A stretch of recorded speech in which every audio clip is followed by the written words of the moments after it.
Hello, hello, hello. All right, what am I doing here? All right, having another draw along. I am Lilith70. This is Love Bites Hard, and welcome to the Tuesday stream. I struggled a little bit back and forth with what I should really be talking about today. I want to talk about maybe PTSD, some more relationship advice, things along those lines. But I came across a really interesting, well, I mean, maybe like a meme, but Twitter conversation that someone had shared from a gent named Steve Asbell, and he's you're gonna see his Twitter name over here in the thing that I copied off. So please, I am absolutely not stealing anything. It belongs to that guy. Definitely go stalk him. He's the one.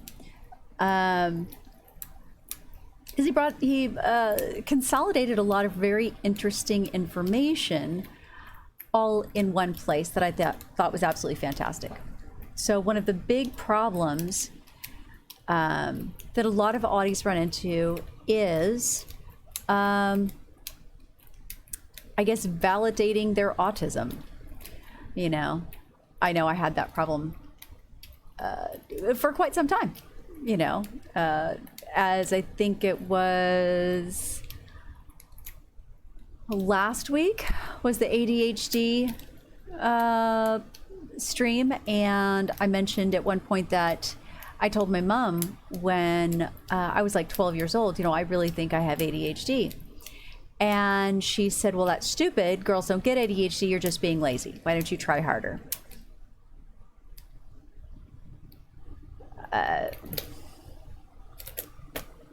Okay, sure.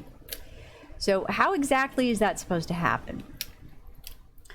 But being kids, we trust people who are taller than us, and we internalize that whether we realize it or not. That's a big part of what we kind of have to overcome as. Can you hear me? It's what we overcome as children when we individuate ourselves. That's why you grew up tall, don't trust anyone. You know what? That's fair. That's totally fair, Gryphon. But a lot of times we don't have words and we can't really describe what made us weird and what made us different. And a lot of us, we had this idea that autism was some... Hi, sweetie. Hi, Miss Carly. I'm so glad to see you here. We had this idea that we were just weird, and we just had to figure out how to get over it, get past it, because obviously it was something wrong with us. Something wrong with us. Yeah, turns out not so much. So, a couple things we're going to be covering today. First, I am once again behind on Inktober. I am going to skip a day because I just can't come up with anything. I know that sounds weird. For Trap and Neverwhere, or at least nothing funny. And tonight we're going to be attempting Coral and Manticore. So if you have any suggestions, I would love to hear them. And in the meantime, I'm also going to share this really cool, like I said, this really cool conversation from Steve Asbell, who is an amazing artist in and of himself. I got sucked in just looking at some of his work. It was pretty incredible. I should have copied some off to share it here, but let me prep this up. So autistic masking. What is autistic masking? Autistic masking is what we do to try to fit in. And it's basically acting. We're some of the best actors in the world. Did you know Anthony Hopkins, the Anthony Hopkins, he was like 70 something, 72, when he finally got his autistic diagnosis. Like that little thing that he does with his hands. Yeah, that's his stim. No joke. He's not being affectatious or anything like that, or trying to get into a character. That's his stim. Like some people bouncing a leg or twisting their hair or chewing on their nails or whatever. So very interesting stuff. So let's dig into this a little bit more. Huge fucking thanks to Steve Isbell for putting this awesome list together. So, if you spent your life faking normal, you might not look autistic to the casual observer. So I've made a questionnaire that is tailored to the masking autistic adult. Now, what's really beautiful is that, yes, I was so excited. It turns out there's a lot of people like that. I remember that Dan Aykroyd had said at one point, this 5-10 years ago, something like that. He's like, no, I'm definitely Asperger's. And everybody's like, no, he's not. He's just trying to make stuff up to be, you know, special or whatever. I'm like, have you seen the guy? I mean, come on. Duh. And like seeing things like that kind of helps us break down kind of the difference between a certain area of the spectrum and Asperger's and stuff like that. Although we really need to come up with a better word than Asperger's, because this is fine. This is fine. I've had a very not fine weekend, but everything is fine. And not like this is fine even though the house is burning down. It's like the house is no longer burning down, but it took a lot to be fine. And we're getting more fine. So everything's fine. I might rant about that a little later. But the beautiful thing is that if we focus on our kids as they are growing up, and we recognize that they're on the spectrum, and we recognize that they're doing things that emulate other people, Dr. Asperger is what we call problematic, but that is not something that I'm going to really worry too much with right now.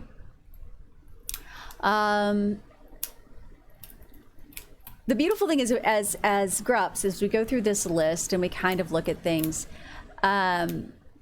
we can look to our kids and see where are they possibly being inauthentic, and where can we help them kind of learn the underlying lesson if we're capable.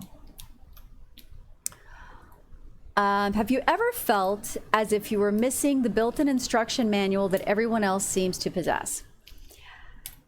Did you spend an inordinate amount of time learning to copy the behaviors of others, of other kids, so that they wouldn't realize you were different?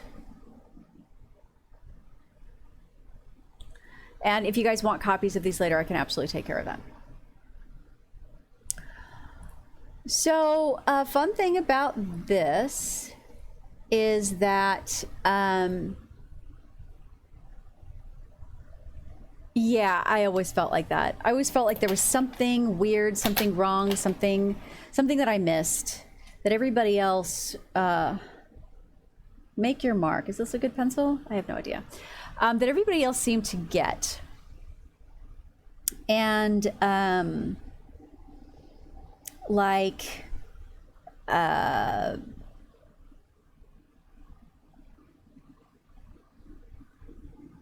was 7 when I found out that everybody didn't dress up in costumes for their birthday parties.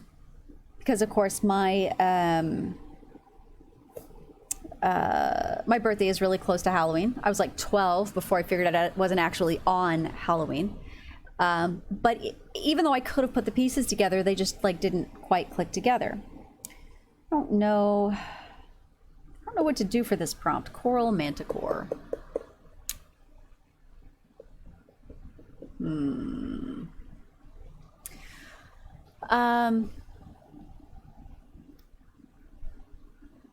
But oddly, this is what makes, talking about Anthony Hopkins and Dan Aykroyd, and I'm sure that the list would go on and on and on. Tobey Maguire, I think, was one. And who's the other kid that played Superman? Not Superman. Spider-Man. Can't remember his name. Yeah, he can't keep a secret to save his life, which happens to be an Audie trait. Yeah, coral manticore, Coral manticore. The really cute kid. Yeah, Tom Holland. Like a seahorse? A sea manticore? Oh, that'd be kind of fun. All right, let's see if I can do a sea manticore. So, big blocky head here. So the interesting thing is that and somebody said Michael Cera, which I could absolutely totally see, but oh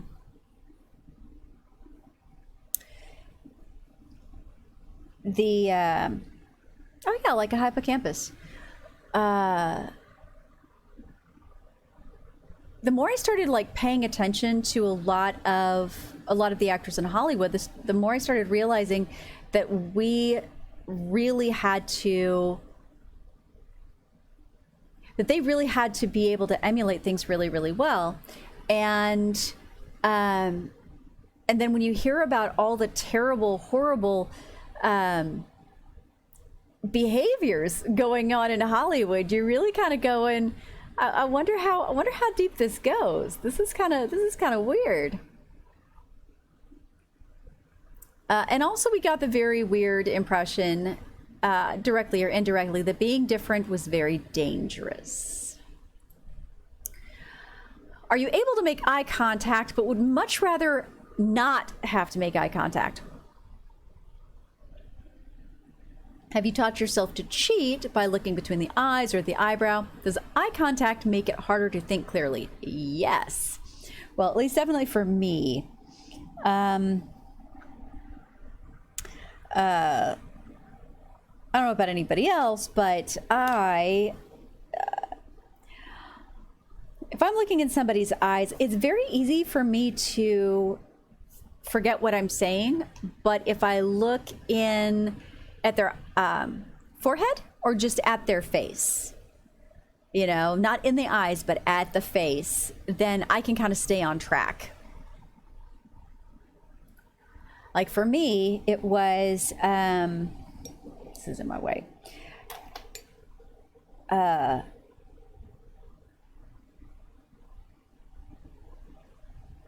One of the things that I do with one of the twins is I would say, okay, look at my face. I'm over here. Look at my face. And of course he's spectrum as well, ADHD, the whole 9 yards. But he really needs a lot of come back to this moment. And I don't expect him to look in my eyes because I don't want to look in his. If that sounds weird. Not in a oh my god kind of way, but it's like I am completely gonna get distracted and I'm trying to make a point, so I just look at the shine on his glasses or anywhere else. But if I look directly in the eyes, then it's really easy for me to just go eyeball.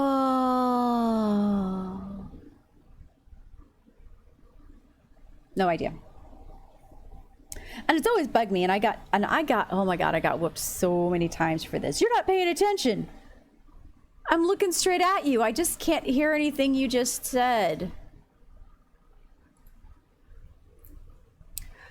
When you're alone, do you make random noises or repeat interesting words to yourself?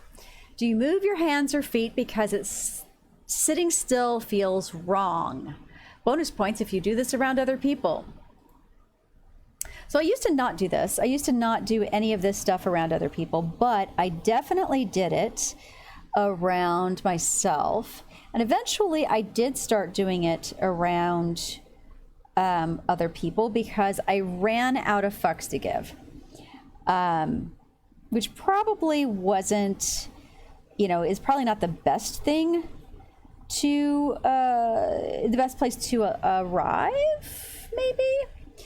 Having a lot of pose issues this week. I don't know how to pose things. And big beefy. There we go.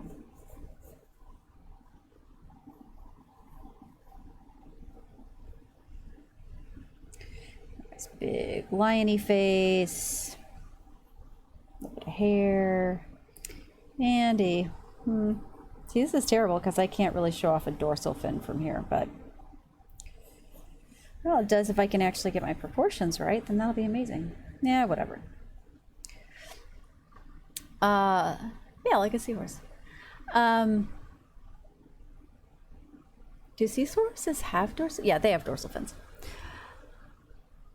What are some of the... I definitely do make random noises and repeat interesting things to myself.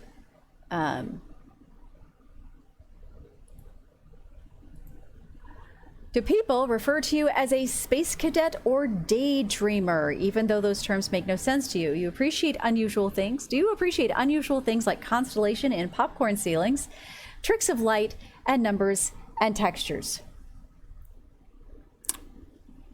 I mean,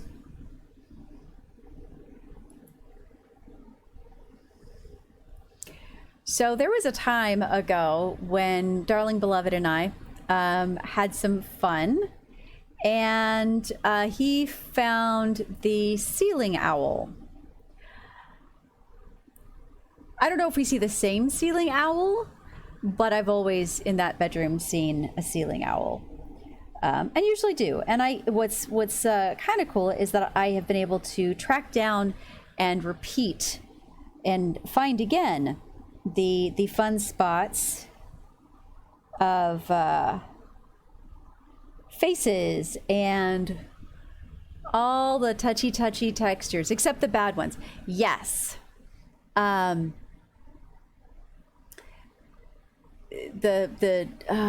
can't remember the word. I've had a really long weekend, so brainy is not brainy so well right now. This particular thing, and I'll pull it up again real quick. This particular thing is actually, it's talking about the word that means finding patterns, but not like sometimes it's exclusively faces, but like I can't unsee things like license plates. Names and license plates. We're constantly looking at license plates and going, oh, that guy's, if that car isn't named Dickie, then what the heck? It's a waste of a perfectly good license plate. Or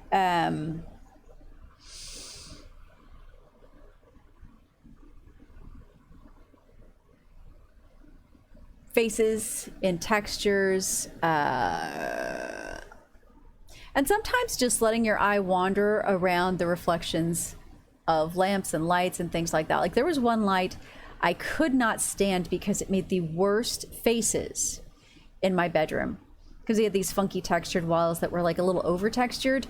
But as soon as I moved the light like 3 feet in one direction, I was fine. I didn't have any problem with it at all. I was ready to throw the thing out. Well, pattern recognition, yes. But it's that thing where you see patterns where patterns aren't intended. And I can't remember the name for it.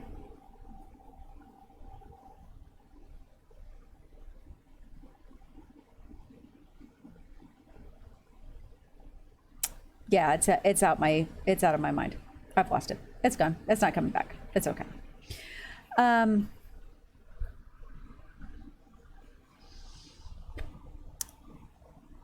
The other thing is space cadet and daydreamer. See, those are things that are like,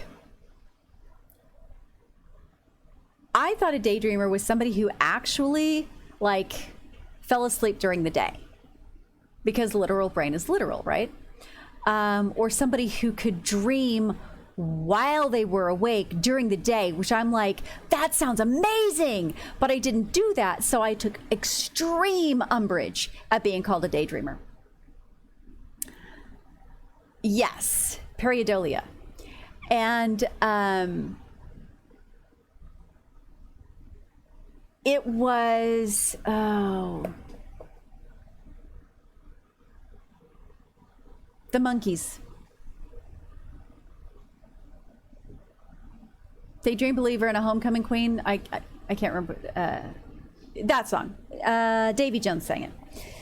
So I thought it was weird that he was saying this horrible thing about somebody that he clearly loved. And I think my best friend's mom or something like that, like, explained it to me, like, what it meant. And I'm like, what? Oh.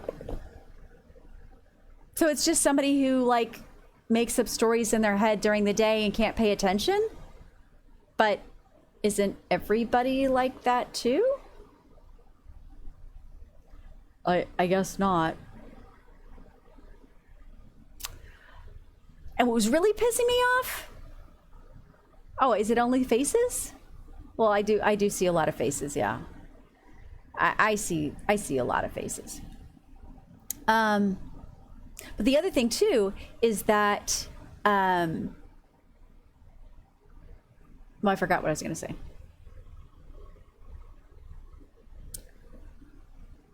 Apophenia. Yeah, I could see that.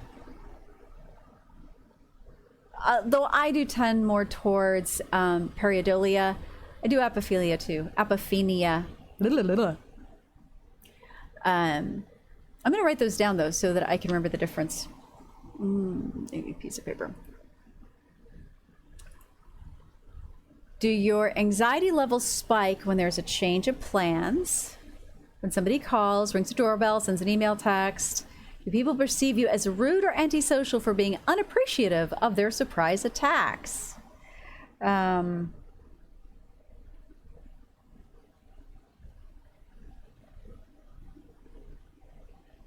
Weird. This is what I trained one of my twins to understand is transition anxiety. And that is, yeah. Transition anxiety is, hey, now do it. And we get over that. I don't like this pencil. And we get over that by, like all the kids have this, but we get them to do what we need them to do by giving them time limits and call outs, and hey, we're going to be doing this. All right, guys, you're doing your VR time in 15 minutes. We're going to be having dinner. Okay, guys, in 10 minutes. It's dinner time. Okay, guys, in 5 minutes, it's dinner time. And even though there may be like a grumble, I don't want to get it off, they don't freak out and they don't get angry over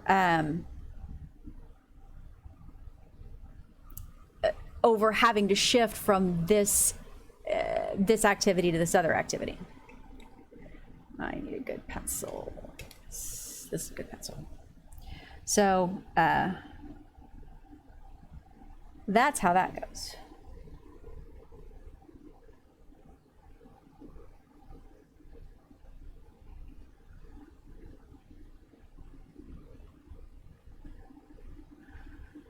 Oh, I'm a little off center. Oh well. And yeah, no. I'm okay if the doorbell rings or something like that. but not if I don't know they're coming. I track everything on my phone. Like my fucking barbecue. God. Do you have a hard time understanding why people feel the way they do without a personal point of reference? Are you able to relate much more once you've tied their experience to something that's happened to you? This is a funny thing because I was taught that this is empathy, is being able to understand somebody's perspective without experiencing it. But if you don't experience it, how do you understand what they're going through? It's very weird. It's a very human manticore face.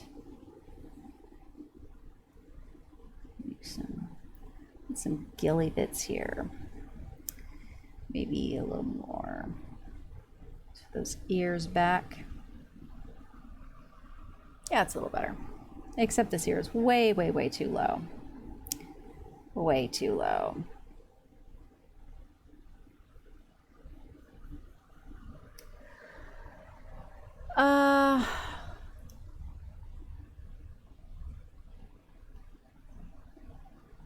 And this is probably the one, the misunderstood levels of empathy, I think. That, hey! Hi, Polyfree Love! I love it. I mean, you're missing watching me draw with both hands at the same time, but it's wonderful to see you here. It's a good thing I actually read all these slides out loud. So tonight we're talking about autistic masking, and we're actually on slide 6. I'll have to go back and you'll have to just get caught up. And there's like a lot of them, so it's okay.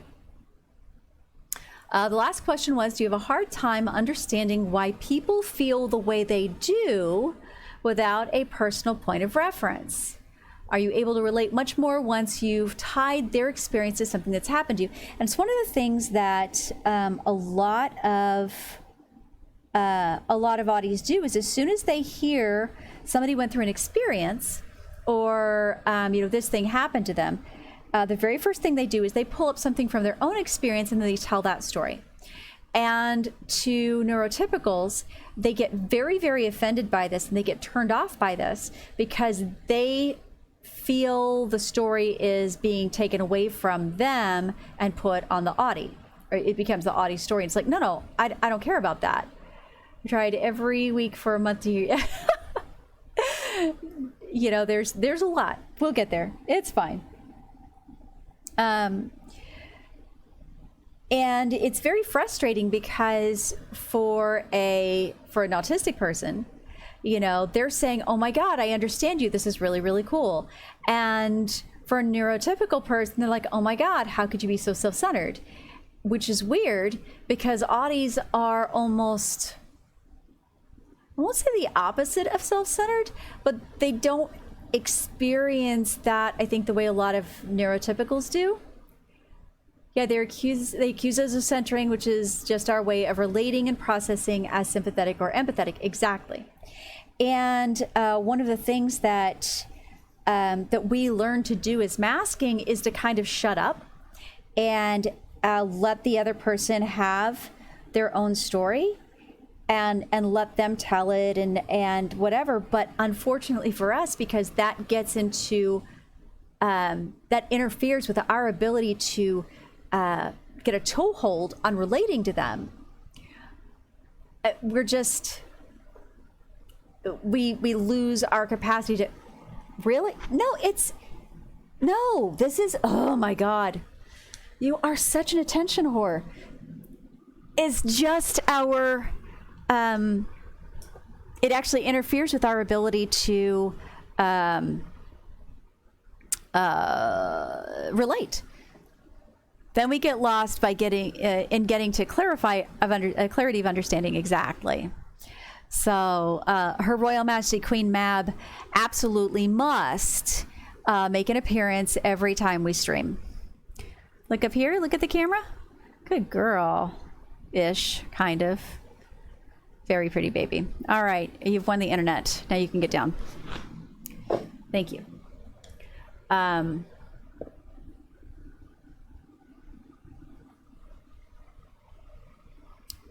So without being able to express our experience,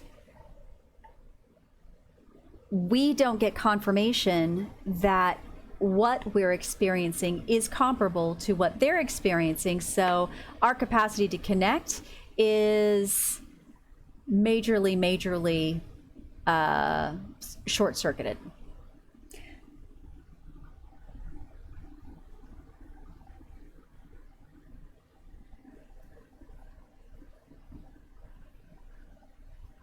This isn't very manticore-y. It's more like lionhead mermaid-y. Mermaid-y?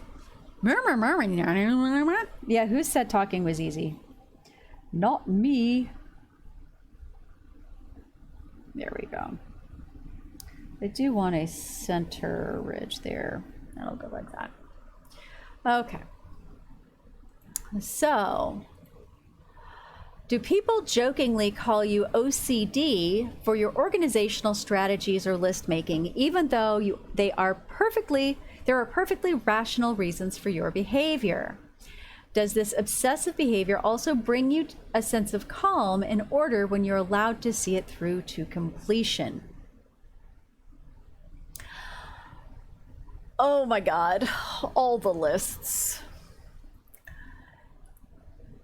If I thought about it, I would have put up the little meme that Gryphon sent me earlier. Except that I generally do remember if I don't get distracted from my lists, then I'm okay.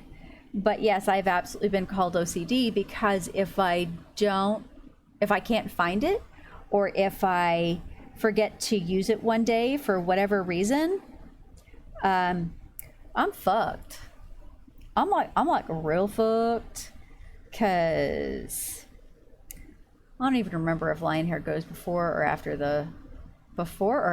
what? In front of or behind the ears. I don't know. I'll figure it out. We'll see how it looks.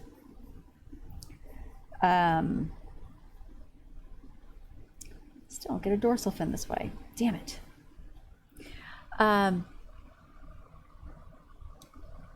Here's the thing about this.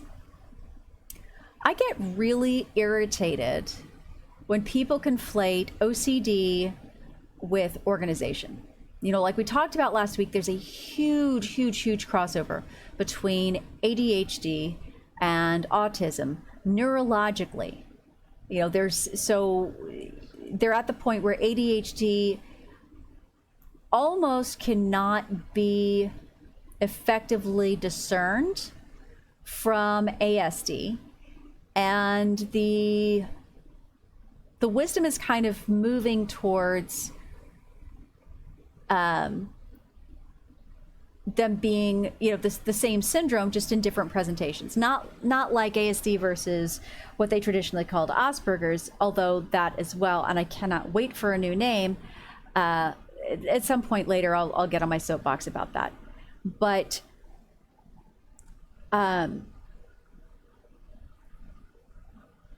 when you don't have enough cycles in your sense of in your temporal sense, and being able to tell how much time has passed or what's going on, and you know, we think about forgetfulness as well, I just can't recall things. A lot of times forgetfulness is, I don't have a sense of time, and I know this thing is here, but I can't independently discern when it's supposed to be done.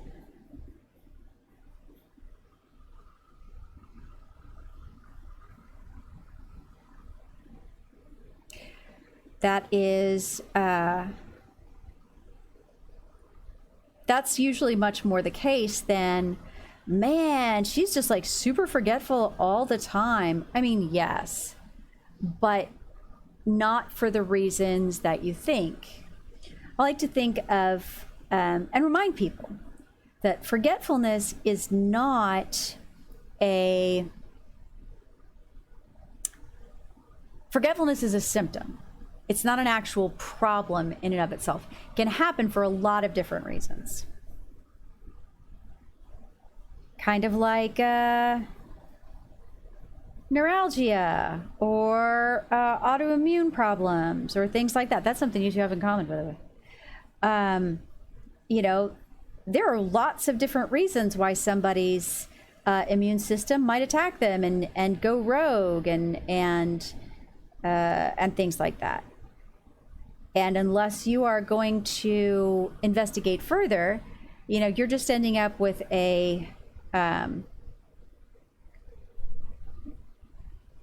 with pouring fire on symptoms as opposed to fixing a problem. You know, so like when I went to the neuro last week and I said, hey, it is not cool that we keep pouring, trying different drugs and different drugs and different drugs to control these headaches. These are acting very, very weird. These are not normal headaches. So I would like to see a surgeon, please. I can't live with these the rest of my life. If they're only going to get worse, that's not okay. But more importantly, the fact that they switch sides and don't happen concurrently says there's something weird going on where they meet. So I have trigeminal neuralgia.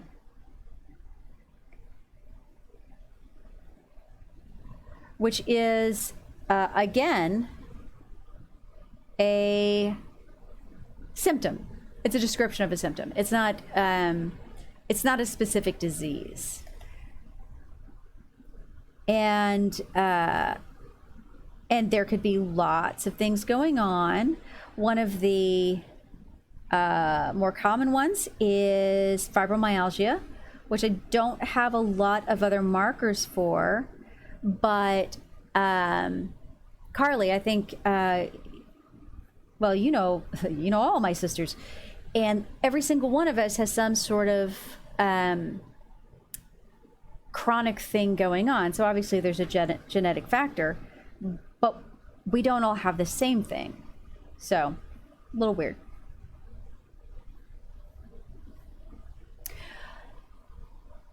So what I was getting at with all that is OCD is a specific neuroses, and it is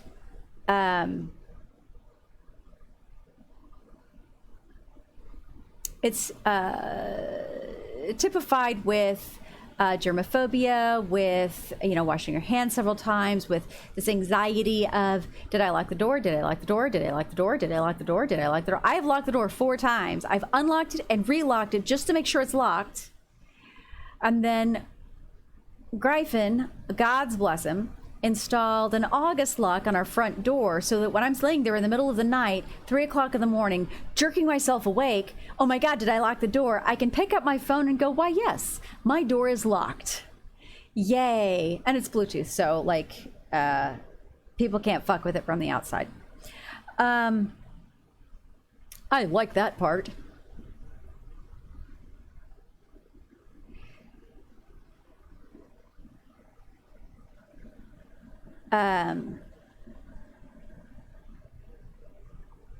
It drives me crazy when people conflate OCD exclusively and specifically with being organized. It really is. August, AUGUST. It's just an August lock. It's a big thing.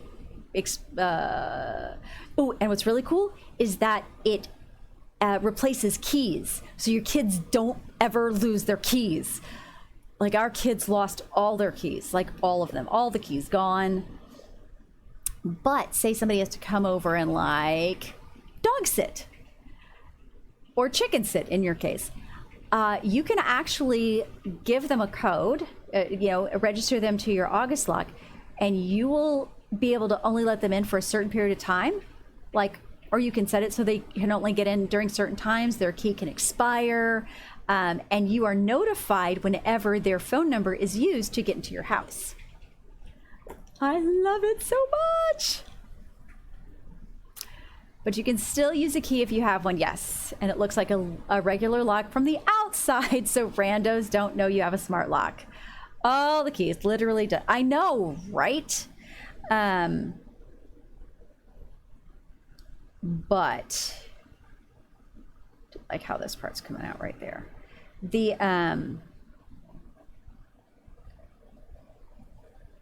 But that's how, I mean, use technology to your advantage. And we were talking about this last week as well with ADHD. And actually, I think that the week before, well, not the week before that, but regularly, we live in an incredible age. We have all of these tools nobody ever had before. Let's use them. Just saying. OCD is a specific type of anxiety. Now, it is very commonly comorbid with autism, but it can also be a feature in ADHD, which of course, as we've already discussed, is a brand of autism. But it's frustrating because if somebody's like, oh, you're so OCD for all your list making, it's like, really? You're calling my need to not forget to feed you an illness. Okay.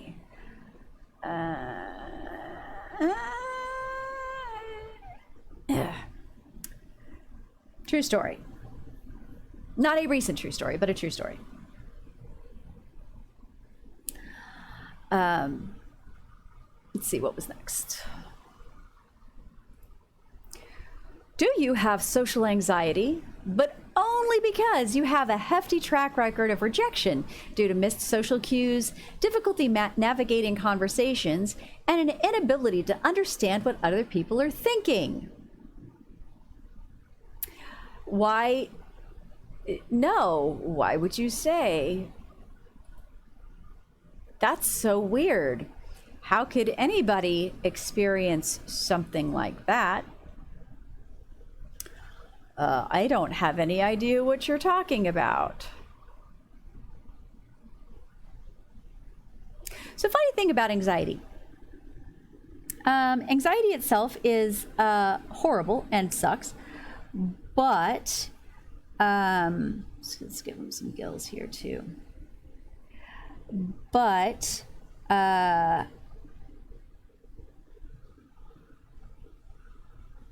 some people freeze. Some people fight. Some people melt down and cry.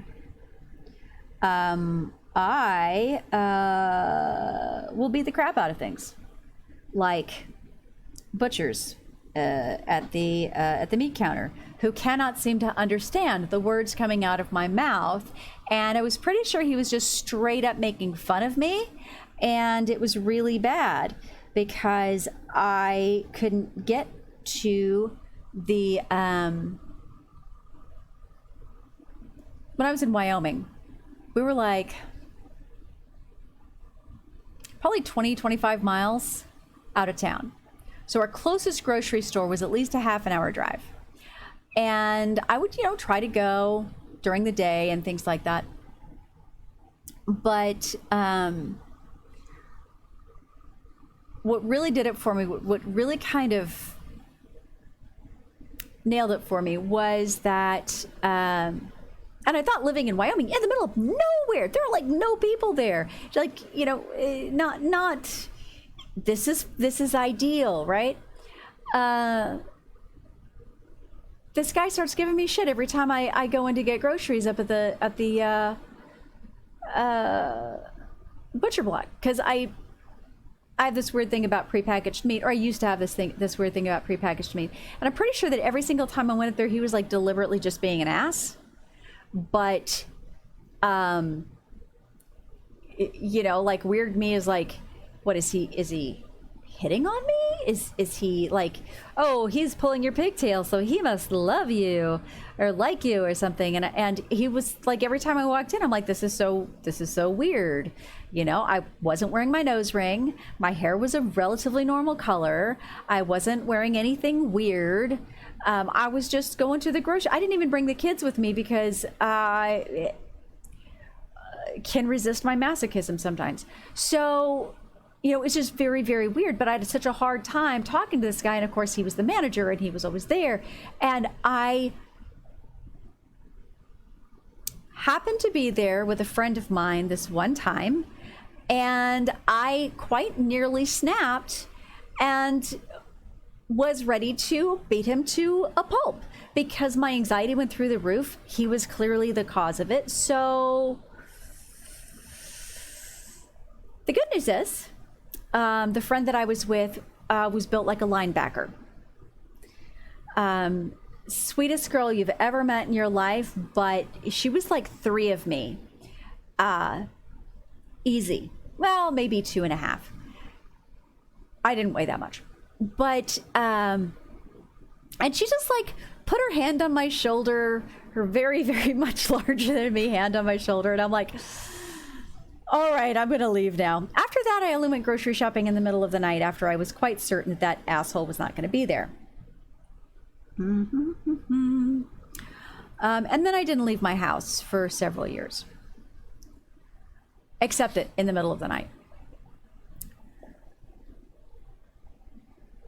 I don't like these eyes at all.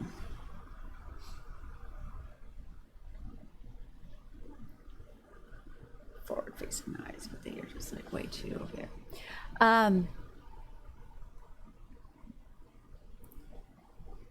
I think the important thing about this specific question, though,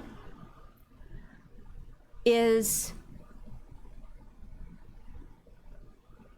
it indicates one of the things about Audis that a lot of people don't really understand. And it's right here in this thing: difficulty navigating conversations and an inability to understand what other people are thinking.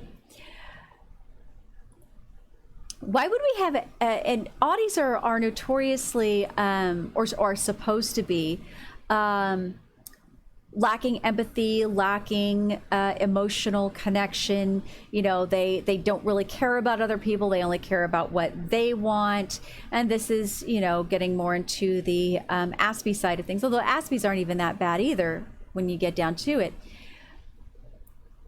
Why would we have social anxiety and worry about this stuff unless we truly on some level wanted to understand other people and wanted them to understand us?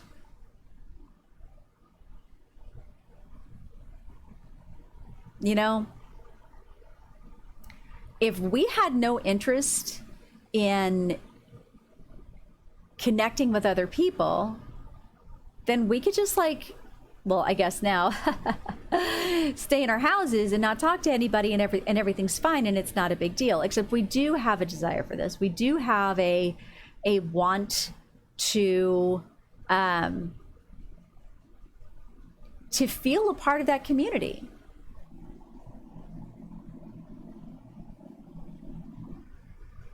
Hey, baby, is that you clicking or is that your computer? Okay, it went away. That was weird. Okay, anyway. And, you know, social anxiety, just, you know, it sucks anyway. Do you avoid places because of the overwhelming noise, visual clutter, bright lights, overwhelming smells? Do you avoid busy stores and do your shopping when things aren't as busy? I was really just talking about this. Do you guys have any idea how much I fucking love Aldi? Oh my God, I love Aldi so fucking much. So much. I can't go. Like ever. There's something about the lights and the way the store is laid out that just seriously fucks with me. I could have a list. I could have a list in triplicate. I could have a list in triplicate with pictures and a map and like direct, this is what shelf, this is the, and I will lose my fucking mind as soon as I walk in the store. And I have no idea what I'm doing there. No freaking idea. Which sucks because they have the best gluten-free selection of anyone I've ever seen. Any store. and it's their brand. It's their personal brand, the Live G Free. Oh my God. Besides bagels, the second thing that I missed the most was macaroni and cheese.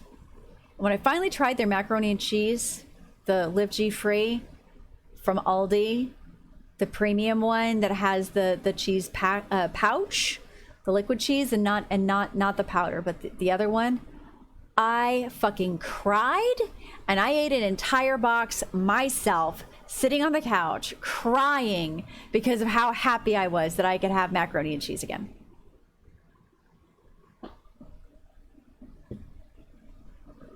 I really dig macaroni and cheese.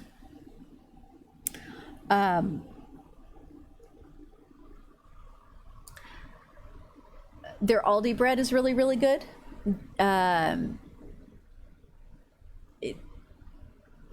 Cake mix, and oh, you know what? I should really make a coffee cake tomorrow.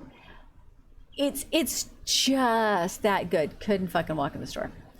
I love Instacart so freaking much. Make some moose antler coral.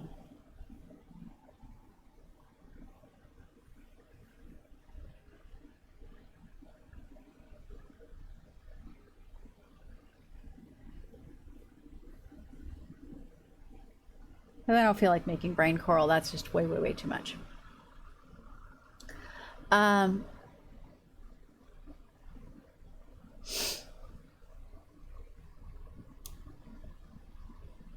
And oh my God, any detergent aisle,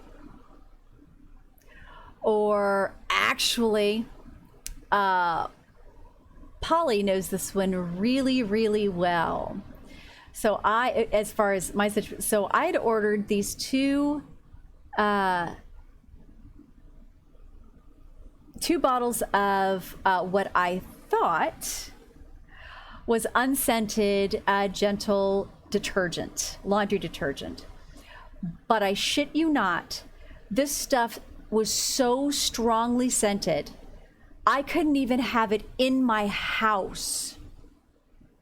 It was making me sick. It was freaking me out. It was giving me a headache. It was the worst. And I posted that stuff to a local free cycle, closed group free cycle kind of thing.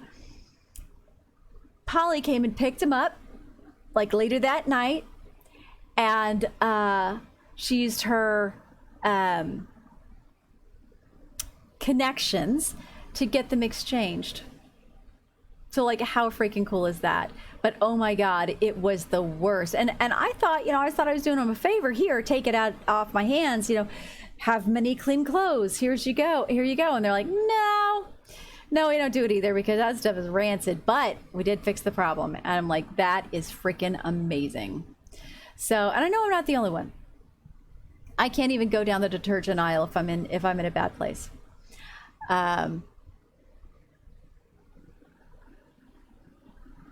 Really, in a lot of ways, this entire pandemic is just an excuse for us to be unabashedly Audi, avoid people, only go places we want to, and mediate all of our communications to where we're comfortable with it. I feel a little bad that I enjoy this so much, but not that bad. Do you have a built-in BS detector and despise playing along with things that infantilize you? People said you're not a team player for complaining about pointless gift exchanges or parties. Do you need to understand the purpose of a task? Wow. When I hit this one, I was like, holy crap, man. We were just talking about this. Totally as an aside, hey baby, could you please get me some water? I am utterly parched. You are You are absolutely wonderful, thank you. Do you need to understand the purpose of a task? Now this is a big, big, big deal. So, I was talking with one of my sons, about why we do things. And one of the things that I've asked them to do is to make their beds. Now, his mom could not wrap her head around this. She's like, and why is it important for them to make their beds? You know, all about them making the beds and rah, rah, rah, rah. I'm like, I don't give a shit about the beds. And she's like, you're always talking about the beds. I'm like, yeah, why? You are so wonderful. Thank you. Why is this a big deal? And I'm like, it doesn't have anything to do with the beds. I give two shits about it. It's not my bed. Why do I care? And she says, well, one day people are just gonna, people just wake up and start making their beds. And I'm like, oh, baby, no, that is not a thing.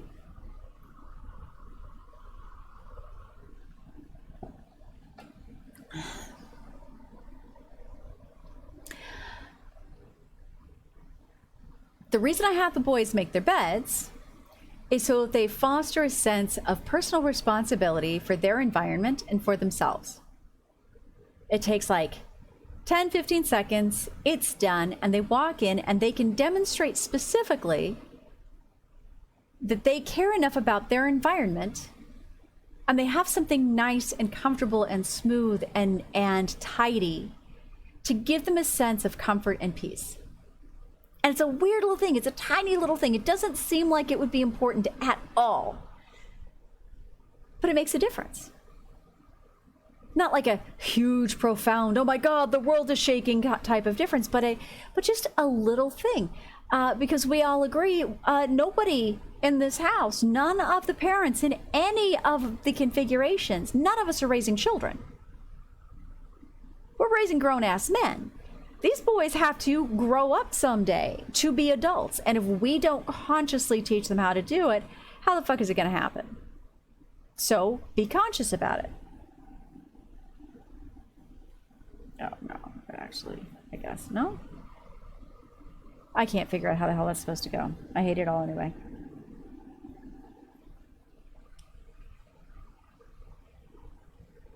Yeah, it's going there. So that was an interesting conversation.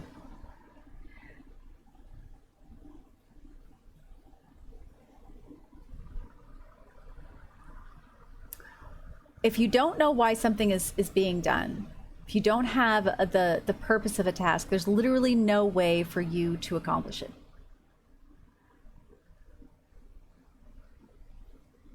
Same child talking about finishing chores at his mom's house.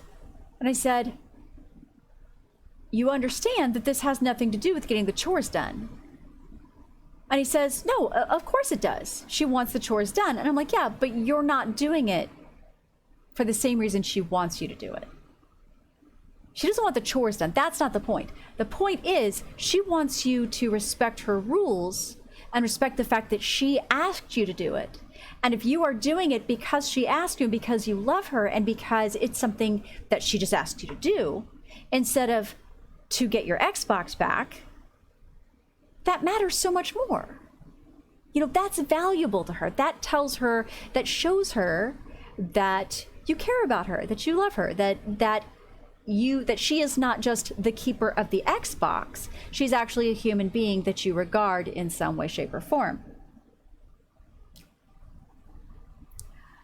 That light bulb went on so bright. I mean, for a minute, but it got there. And that's good. We like that. We like those light bulbs getting on. You know what lions don't have? Eyebrows. I say that like I've met so many. I have not.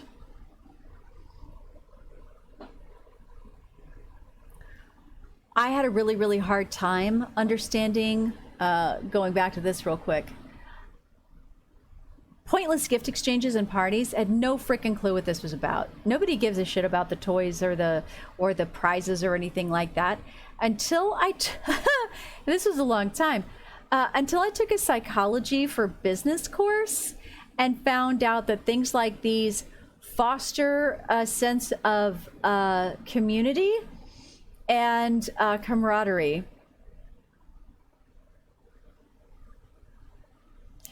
Then I was like, oh, well, now I feel like an asshole.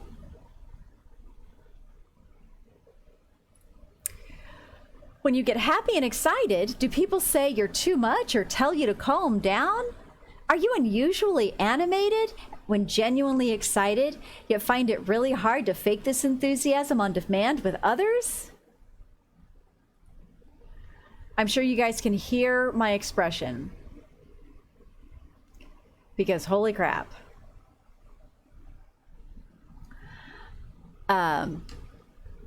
Boy, I got that so much.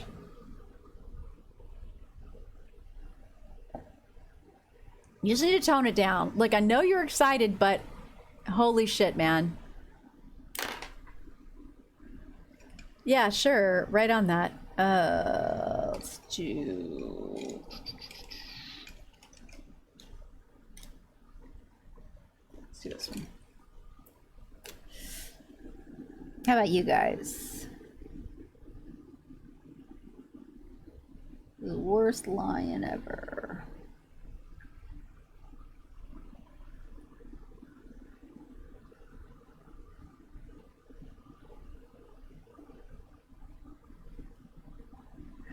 So it's really weird because on one hand, if we mask really, really well and we kind of figure out how to read other people, Audis can be the best actors ever, especially if they're the kind that have like that that memory for things that they've read. Like it used to be that if I read something, I can pull it up on demand, which is pretty much how I got through every grade ever of school.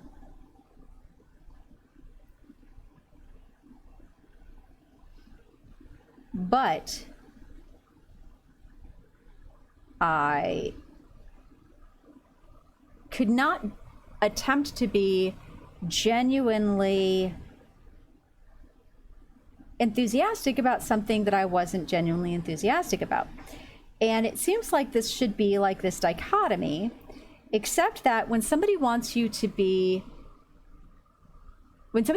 fake enthusiasm, it's for a personal reason. At least this is my assessment. I would love to hear your thoughts on this. So, you know, Audis are like some of the best actors, but when it comes to personal things where you're supposed to pretend as yourself, it's almost impossible. Like I can be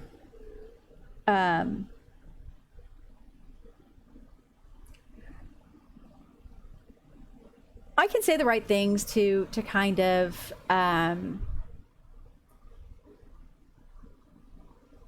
well, we're dealing with a situation, and I have to say things like, "Oh yeah, I know, Gryphon can be such a butt sometimes, you know, and you know, we'll get through this. It's fine, you know, don't mind him. Everything's cool."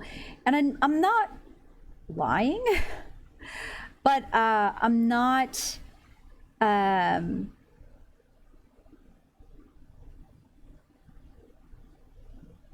also not being all, I mean, I am being honest because he can be the butt. He knows that. But in this particular situation, it's very weird. And I was actually thinking about this the other day about how often I need to kind of make that distinction.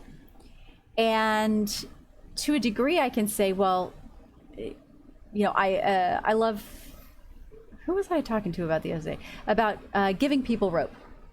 So my girl Mama Tat would probably say that this is the Scorpio in me. But my favorite tactic for dealing with people who are being difficult or I'm negotiating with or things like that is to give them enough rope. You know, I say my piece, honestly, whatever, and they can spin out and you know, go off however they want.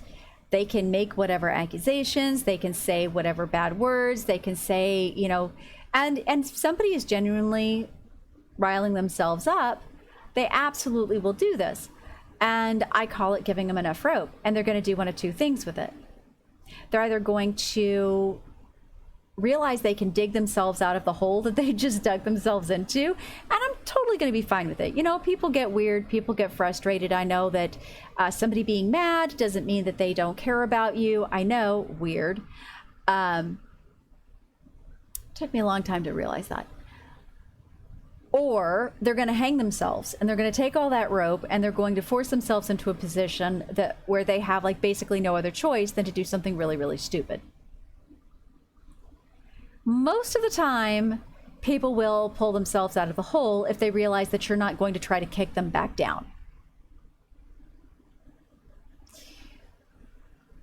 Most of the time. So what does this have to do with this specific topic? Let me pull it back up real quick. Are you unusually animated or genuinely excited? Find it hard to fake this enthusiasm on demand for others. Well, maybe I was thinking about the one before, but actually, maybe it doesn't have anything to do with this one. I'm sorry, my brain is dancing all the way around. Let me see if it was the next one that I was thinking of. Do you feel so closely connected to you? No, this wasn't it. Let me see. Previous slide. Nope. Nope. No. No, this wasn't it. Sorry. I'm trying to remember where it was. Okay, maybe it was after this. Sorry for coming along with it. Sorry to drag you along on this very convoluted journey. I've had, as I mentioned, an unusually long and difficult. This has been the longest 10 years of my life this past weekend. Do you feel so closely connected to your hobbies that you can blissfully engage in them for hours and have a hard time stopping for anything else? Does losing interest in them make you feel as if you've lost a part of yourself?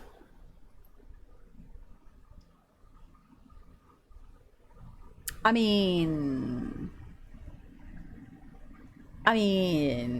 just sure.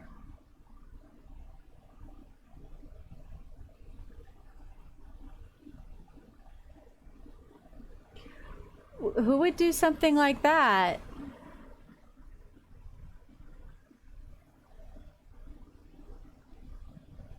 So I like to draw. What do you guys like to do?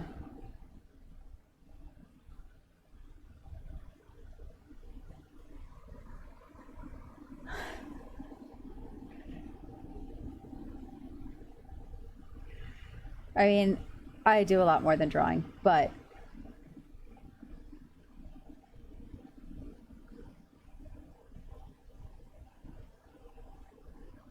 knitting, raising chickens. That's fun. I love that one. That's not me. That's Carly. Helping strangers in distress. I think that's Polly's favorite hobby.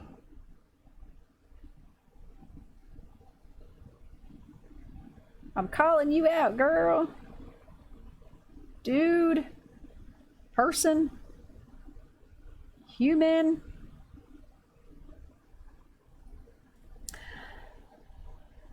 Anyway.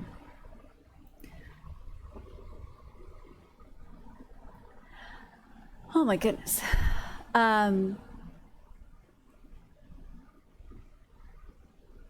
This is very, very much what we were talking about with the and the ADHD side with hyperfocus. And I don't know if I managed to get as far deep into the ADHD specific symptoms as I meant to. Hyperfocus was one of the big ones, although it's the one that I think has like the worst reputation. Because hyperfocus is that one that leads to the worst cases of executive dysfunction, which, as we all know, is when you're sitting there and you really, really, really need to go do the dishes, and you actually want to do the dishes because the kitchen stinks to high heaven, and you're just like, yep, need to go do that kitchen. The kitchen it's right there. I can see it. It's just right. Yep. Any day now. And what's worse is when you do it, when you're doing something that you love, and you have that hyper focus, and then you forget that things like dishes exist.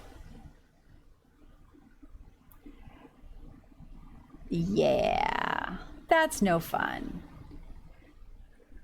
But then we all do have the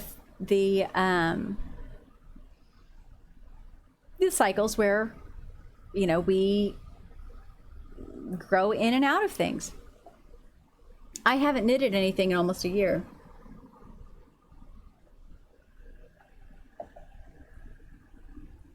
At least nothing significant, I guess I should say.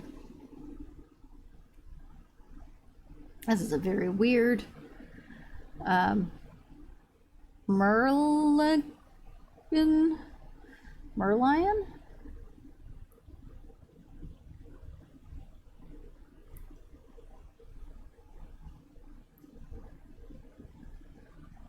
Mantimate? Murticore? What do you think? Murticore? Obviously they're mammalian because I just put nipples on this guy. That's creepy. That is weird.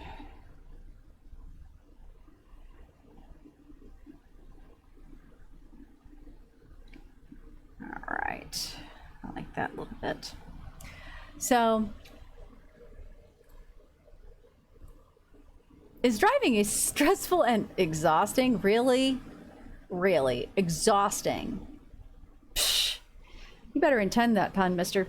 Is driving a stressful and exhausting experience for you? Do you tend to take the familiar route every time and even go so far as to avoid stressful intersections and fast highways?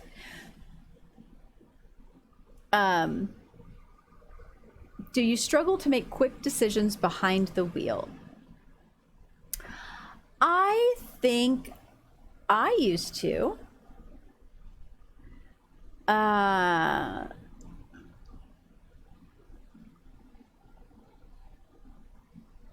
In terms of struggling to make quick decisions. I don't anymore. But that's that whole tapping thing that we were talking about.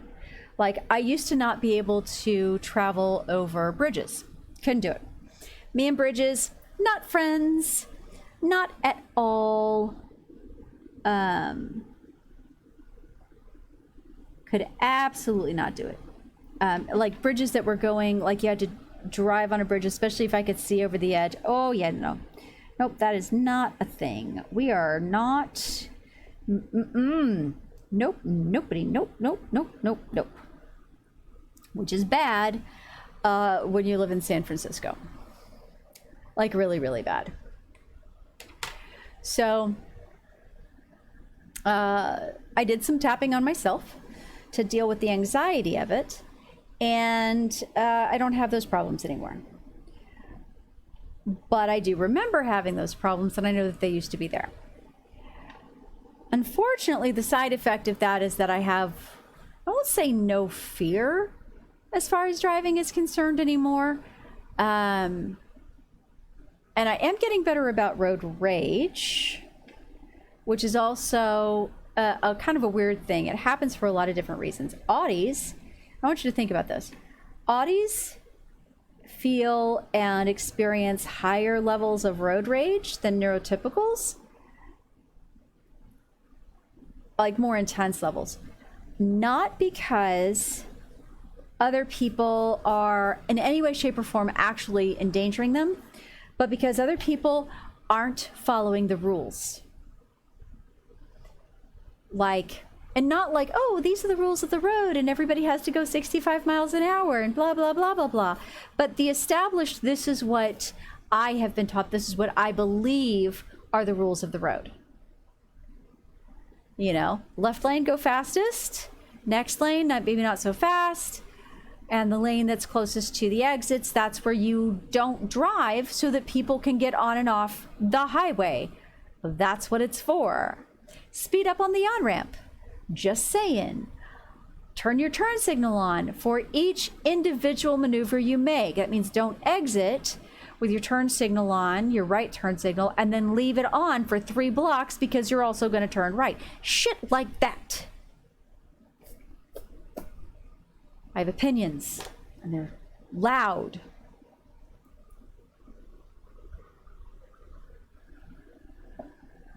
So I got over being scared, but I still have to deal with, like, oh, which one is this? Being intense and dealing with other people. And driving being a stressful experience, I mean, it can be. I actually don't mind it, depending on the time of day. But yeah. I know a lot of Audis who have big problems with this. Do you feel as if you relate to animals more than other people? But isn't that everybody? As a child, did you secretly suspect that you were from another planet or species than that of your classmates? When meeting someone similar to yourself, did you feel like you were home, so to speak? All right, this is the part where I want y'all to jump in because I know you have some stories to share. There's gotta be, because I know I'm not the only one that felt this way. That's just highly improbable. You know?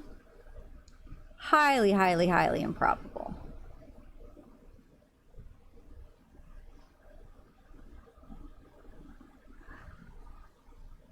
I'm waiting for you guys to type your stuff up. I will tell you, I will share a short story-ish. So I went to shut up, I can already hear you. It's just me? I'm the only alien on this planet? God damn it, I knew something was wrong. You guys probably got on like the wrong ship, right? Got here as fast as we could. When I was in first grade, San Diego, kindergarten. I started school when I was 4 because I could read. And I don't know if my parents knew that I could read. I don't think they did. But the teachers definitely didn't know that I could read. And I got in trouble so much the first couple of weeks of school because every time they would start doing like alphabets and stuff like that, I'm like, out. I just noped straight the hell out. I'm like, oh, this is all the baby stuff. I'm gonna go do math, you know, because they have these really cool letter or number magnets that I loved playing with so much. And so I got in a lot of trouble for getting up and walking off in the middle of class. And they said that they were going to call my parents, and all I could think of was that my parents were going to come pick me up, and it was going to be in so much trouble, and everything was going to be terrible. And I just burst into tears, and just could not even grasp what I could have possibly been doing wrong. And that was a big deal, as I didn't understand that I was doing anything wrong. And Mrs. Pavlovic, I'm quite sure, rest her soul, got this funny look on her face, and she's like, well, why aren't you sitting down and learning your ABCs with the other kids? And I said, well, I already know my ABCs. And she's like, yeah, but it's good to practice so that you can read. And I'm like, well, I can already read. Is that what all this is for? And she's like, are you sure? I'm like, oh yeah. And so she took me in the other room, and she gave me a book, just any old book off the shelf, you know, because I'm sure she was expecting like sight words or something like that. sight reading, and I started reading it. She's like, "Can you read that out loud?" And I'm like, "Yeah, sure." And I did. And she's like, "What?" Now, Miss Pavlik, she was a very clever lady and a very, very good teacher, an excellent lady to have at that level of education.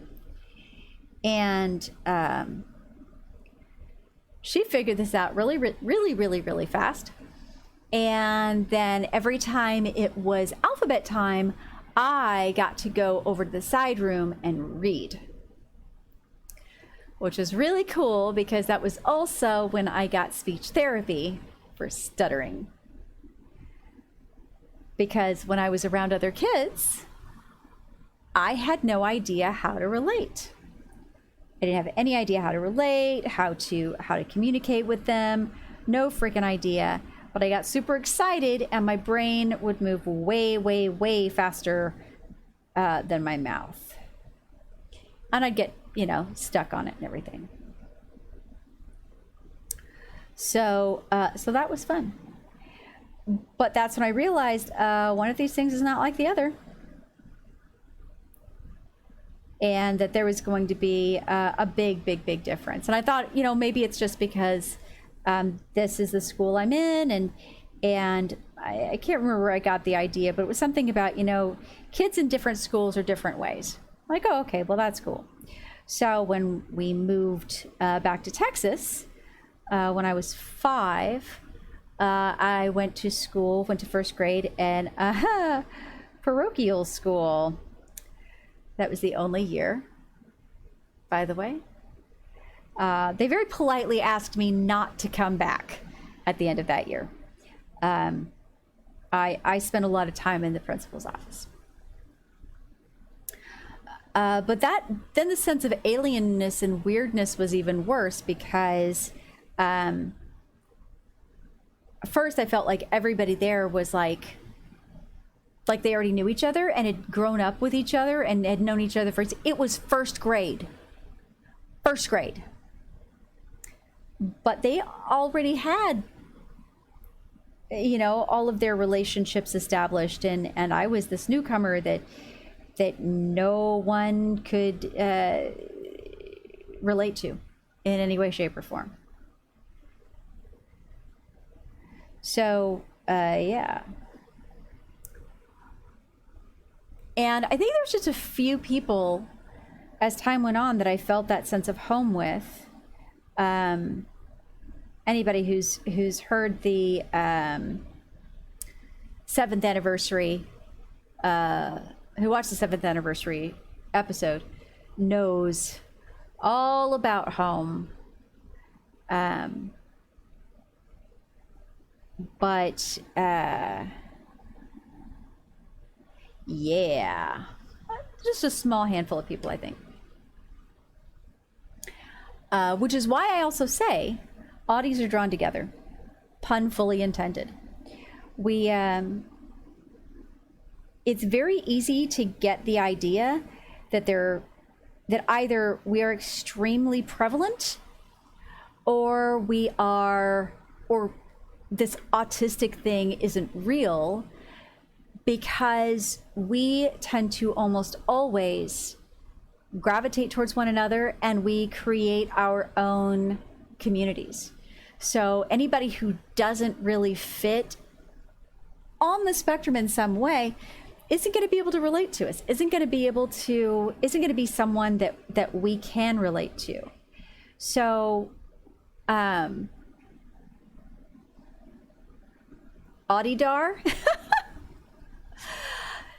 maybe, or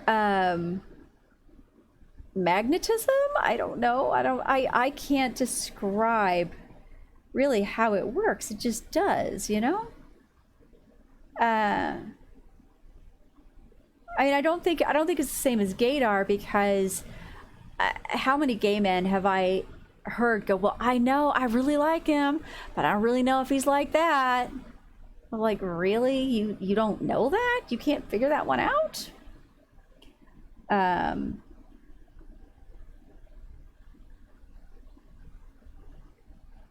but I do find myself identifying a lot of Audis.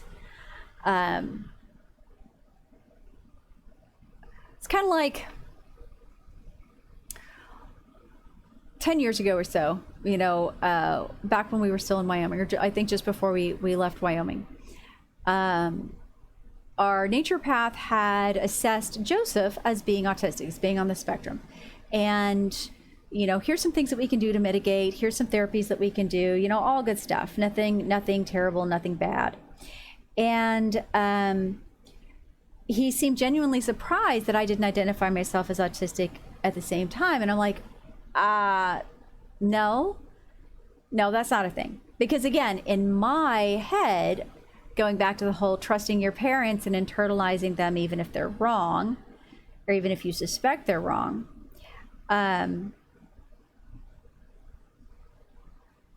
he's like, no, really, you're not getting this?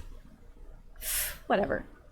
So I want to say like later the same year or the next year, he sends me a message. He's like, hey, have you seen this movie on HBO? I think it was HBO. Temple Grandin?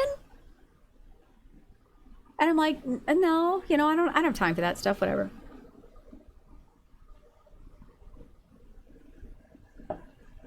And he says, no, you really need to see this. I think it's really going to open up your eyes. And I think I can't remember if I like saw the first, like I saw a section of it, first 30 minutes, and then there was the commercial for it, trailer for it. And the part where she's, it has Claire Danes in it. And there's this part where she's like drawing these angles in her head, you know, assessing how far apart each of the pieces of machinery are for this, you know, kind of self-opening gate. And I'm looking at this, I'm going, this is the stupidest fucking thing I have ever seen. She's not autistic. I do that all the fucking, oh shit. Motherfucker. So I turned it off. I stopped watching it. I'm like, nope, not even gonna do this. That is just, nope. Cannot, will not, nope, nobody, nope. And finally went back later and watched it. Wow. Right up to and including It's Just Meat. If you haven't seen it yet, I'm not going to explain that, but you will understand when you get there. Oh. Huh. Excuse me. Number 15, do you abhor the idea of making conversation with people who share nothing in common with you? Would you happily go out of your comfort zone to talk with others about a shared hobby or passion? Why, yes. Yes, I would. I mean, within reason. I have literally no idea what to say to someone I have nothing in common with. Like, the how's the weather question has never made sense to me, but it does make sense to me in the sense of what the fuck else do you say to someone when you don't have anything in common? Because I hate asking things like, well, what do you do for work? And how many kids do you have? And do you have any fatal allergies? And which is actually a weird question that I do ask people fairly regularly because I cook for people. And you wouldn't think it would be something weird. I mean, somebody's coming to your house. Like I have a friend whose son is deathly allergic to tree nuts. You know, peanuts and everything like that. We got to make sure that I can't use almond milk in cakes, kind of thing. Another friend of mine is violently, deathly allergic to mushrooms. Okay, like, we'll kill him. Got it. So knowing things like that are important when you cook for people, but, and I was asking that for a few years. And then this one time, somebody gave me a weird look, and I realized I could kill them. having this knowledge is dangerous. I could cause their deaths. Are people uncomfortable with me asking that question? Oh, excuse me. I don't know. I mean, I shouldn't imagine that any of my friends are, but you know, what the heck?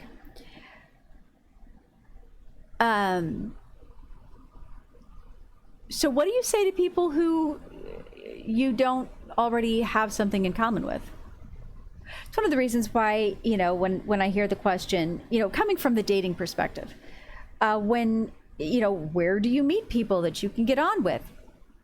Well, what do you like? Go hang out in those places, online or offline. You know, mostly we talk about online because online. But, you know, where do you hang out? Well, you hang out in places where you know people are going to have something in common with you. You know, board game shops or yarn stores or bookstores or comic conventions or car shows. You know, as long as you know something about the hobby that you like, that should be where you go, you know? Oh, excuse me. Oh my God, no, you've already been up here once.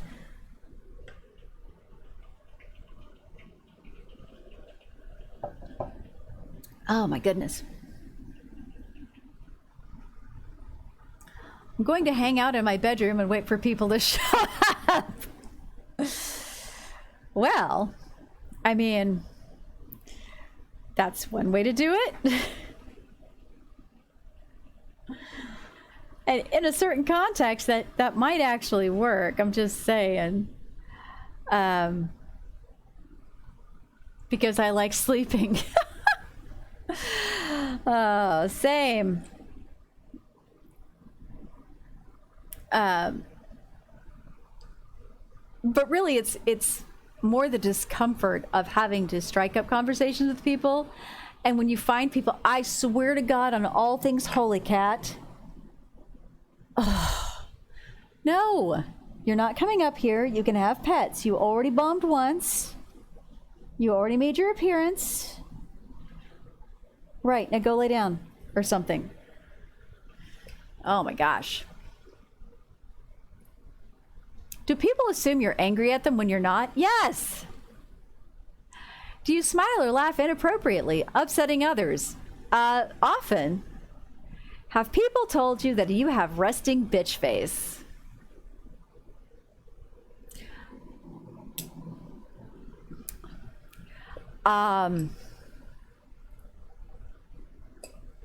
Active bitch face? Resting bitch face? Resting fuck you face? I mean, I've had a lot of people assume that I was all kinds of pissed off. When I'm just sitting here, man, that's just my face. I've like had to actively try to not look angry or pissy or whatever. And that's hard when you don't even know what face you're making that makes people uncomfortable. You know?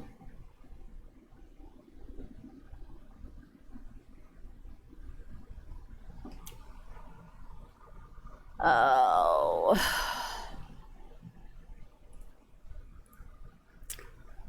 Wait. All right, that is 16. Okay. Do you have an unusually monotonous or sing-song voice? Do you have a hard time modulating your volume and speak with inappropriate volume for the situation? I'm going to let Gryphon answer this one.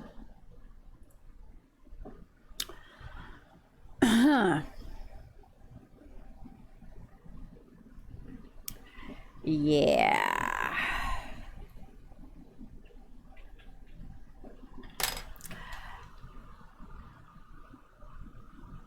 Sing song like a choir. I was going to say about the inappropriate loudness. He gets on to me a lot for that one. Shh, we're in public. Yes, I know, and people are loud. So what the heck? But you're louder because everybody else is loud.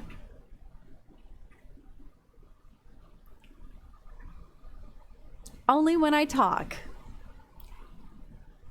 Really? I mean, well, yes. I just remember manes come off the bottom of a lion's face. What a great day.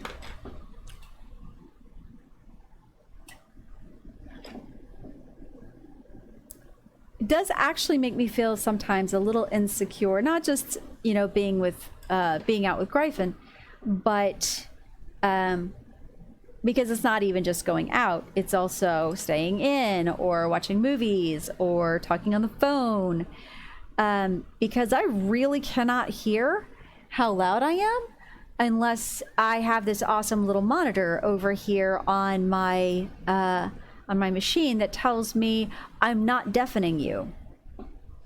At least I would hope not.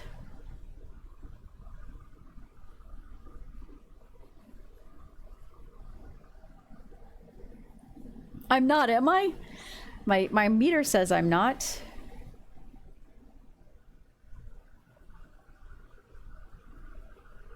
There we go. So,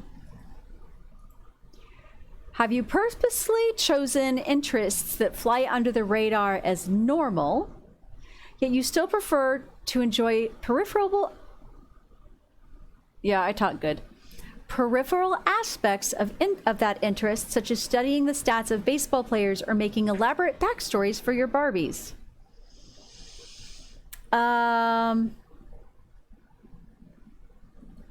So we're going to skip over the Barbie question. But yeah, sometimes. It's an interesting question. Have you purposefully chosen interests that fly under the radar as normal? So I want to hear if you guys ever had this type of experience or this type of moment. I think I was about 3.5, maybe 4 years old. Well, 4.5 maybe. I was living in San Diego. My parents were in the Navy. We've all heard this story. And there was one of these guys, you know, typical Navy dude, hanging out. He was like one of the elder officer type guys. And he was coming out, lots of kids in the neighborhood, lots of kids on the base. And he's giving out candy. Lollipops and stuff, and everybody is yelling out that they want the red lollipops.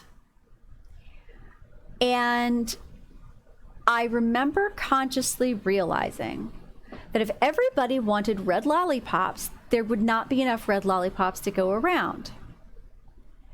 So I said I wanted orange. I'd never tasted an orange lollipop. I don't remember ever getting, you know, I remember getting yellow lollipops and I wasn't crazy about them. But I don't recall ever having an orange one, but I consciously asked and pretended like orange was my favorite lollipop, just so I was guaranteed to get one.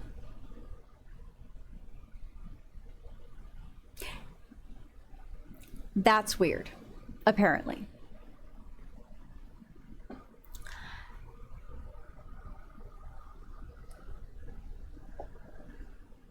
In the same way, whenever anything has gotten too popular or too mainstream or something like that, it's not like I immediately, right? It's not like I immediately dislike it because I don't like the Backstreet Boys or whatever. I mean, I don't, but you know, it just never made sense to me to invest my emotional energy and my devotion and my idea of you know, fandom into an interest or into a band or into an author or something like that that I might not be able to enjoy. So small local bands, honey, you're always going to be able to get in to see a small local band, and it can be really, really good music, or at least hilarious, or very personable, or whatever else like that. And I probably would have never tried to get into a Black Flag concert, but I absolutely loved seeing. Oh, son of a bitch. What's Hank's stage name? Fuck. I'm drawing a blank. Baby, you know who I'm talking about. Hank, sweet guy, old guy, used to be in Black Flag. Henry Rollins. Yes, thank you. Henry Rollins. Super, super sweet guy. Love him to pieces. He's done quite a bit of acting recently. He did this spoken word tour as, oh God, this was,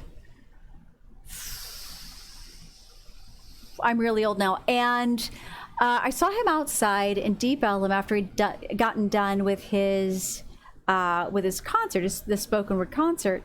And we just, it's like, hey, you're Henry Rollins. He's like, oh, call me Hank. I'm like, oh, cool. And we just like talked about what he was doing. And he's like, did you catch the show? I'm like, I actually didn't. I'm actually on my way home. But I do have your album, and he's like, you actually have that? I'm like, yeah, I got friends in the biz, I got it from one of my radio station friends. And I'm like, I like this point about this. You made this point. I'm like, this seems really intense. This experience he was talking about, et cetera, et cetera, et cetera. And he was just talking to him like a friend. I don't get the starstruck thing or anything, because I guess I just don't until after the fact sometimes. David J. But it was very... I thought about this later, that if something is too popular, I feel isolated from it. I feel like it's maybe less intimate or less personal. If everybody enjoys it, I guess in a lot of ways there are too many ways that people can relate to it, so it's hard to find things to talk about. Think about Star Wars. All right? Everybody has seen Star Wars. Everybody has an opinion about Star Wars. We have 9 freaking Star Wars movies now. Okay, not counting bad CGIs and remakes and Han shot first. I don't care what anybody says. But everybody has an opinion about Star Wars, and everybody has a different opinion about Star Wars. And the more people are involved in the fandom, the harder it is to find someone you can agree with. And I got to thinking, Gryphon and I were talking the other day about board games we really enjoy. And I had a really bad experience the first time I tried to play Settlers of Catan. And I thought about, trying to go and play it later. Except that same sort of, it's too popular, I can't find a niche to enjoy, sort of came back up. And I'm like, oh, everybody plays this. This is everybody's starter game. Well, no wonder there's so many people who don't like board games. I mean, it's not as bad as like Monopoly, and that you'll still have a family at the end of it, but the entire question of choosing interests that fly under the radar is normal. It's a very, very interesting commonality. Now, that's just the logic that I followed, that I remember following. And not like a sour grapes kind of thing. Well, I didn't like them anyway because I would never be able to get to concert. But like, I remember deliberately going, well, I'm never going to get a chance to see, these guys in concert because they're so freaking popular. Tickets go for $150, $300 a pop. What the fuck am I going to get for that kind of money? That's insane. What are these people doing with them? Now, if they're going out and they're like housing homeless people and they're solving world hunger, you know what? Have $500 a ticket, but they're not.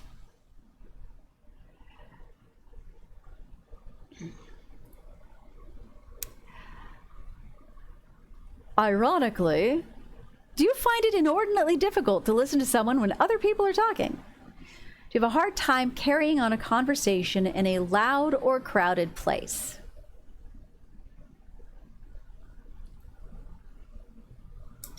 Doesn't everybody? Apparently not. So, for a long time, I had this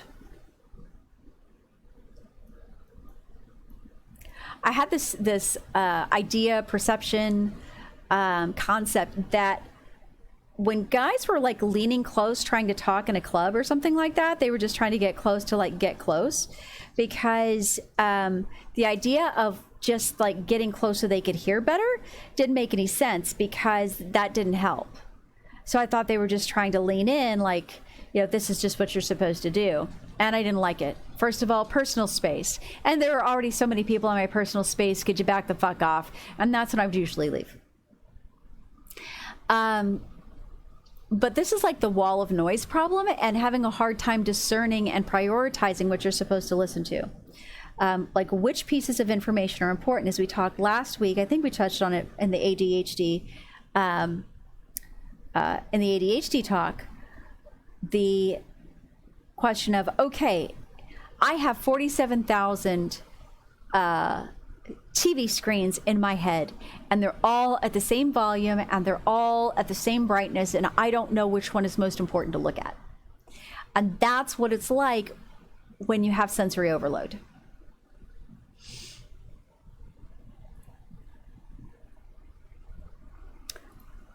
Do emotions and sensory speaking of, hi guys. Do emotions and sensory overload build up into a thunderstorm of rage that you have no choice but to ride out until it passes? This might be a meltdown. Alternately, does the buildup result in you retreating from the world and zoning out? This would be a shutdown. Well, golly.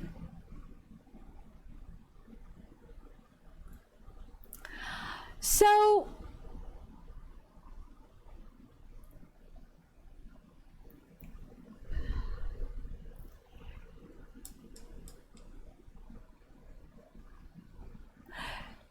I'm of two minds about this one, because I know a lot of people who are allegedly neurotypical, who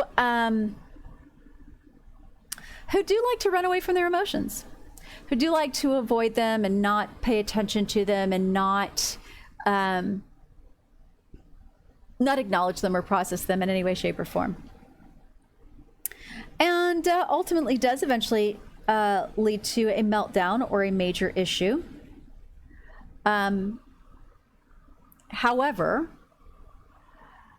what I surmise from this and from the descriptions of other people is that where neurotypical people might have this problem of melting down, say, from not dealing with a massive loss, or not dealing with a specific traumatic event. NDs, neurodivergence, and Audis, it could be stuff like going to the store where it's really loud, or having to leave the house and be around people, like for your job, or not being able to relate and express emotions properly. And this is something that I think guys are a lot more prone to because they have the additional influence of not, they've got the patriarchal thing on top of the Audi thing.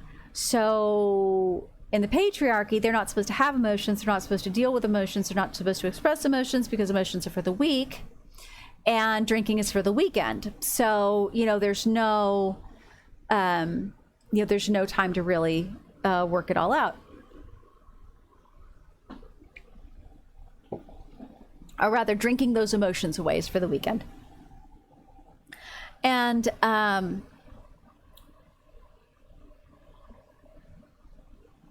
so Audi gents don't really have a chance to learn how to process their emotions, because on top of not understanding social cues and not understanding how to process emotional influence, they're also getting driven down on the hole by the patriarchy, where they're not even supposed to be asking these questions anyway. And so it's a lot worse, and can be much, much, much, much, much more destructive, self-destructive and externally destructive. And melting down is a real thing. And it's not just throwing a fit and throwing things. It's internalizing. It's, we talked about this before, both in 7th anniversary and subsequently. When you haven't been taught and you don't know that what you're experiencing is a meltdown, and you're not able to track your feelings and track your emotions in such a way where you can say, okay, I recognize I'm in a meltdown right now. I recognize this bad thing is happening. Then it's really, really? Wow, more animals coming to say hello. Then it's really easy to misconstrue and misunderstand what your experience is, and to externalize your emotions to the point where, instead of going, sorry, the dog threw me off my groove. If you don't know that you're prone to meltdowns, and you don't know that you're prone to having this sensory buildup, and you don't know that this is part of your natural emotional landscape, then if you start feeling those feels, if you start feeling that buildup, if you start feeling that stress, if you start reaching that boiling point, it's very, very easy and very natural to look around yourself externally and try to find someone to blame. And the bigger the problem, the closer the victim, the closer the scapegoat. And it's really bad if your Audidar has kicked in and you have other people around you that are in this kind of the same boat. It can be a vicious cycle. And melting down is, I would like to think, at least, that most humans have that capacity. But we also have to make the difference, the distinction between melting down and control tantrums, which is the truly abusive behavior. It goes back to that whole just because you said a bad word doesn't mean that all you know are bad words. Actually, I can't remember if I explained that analogy to you guys or not, but regardless. While not officially criteria, this is something that many autistics will relate to. This is something I've been saying for a long fucking time. Do gender, and I'm sure everybody in this room knows this one way too well, do gender, romantic, and sexuality norms seem arbitrary and fake? Even if you don't identify as LGBTQ+, do you hesitate when referring to yourself as cisgendered or heterosexual?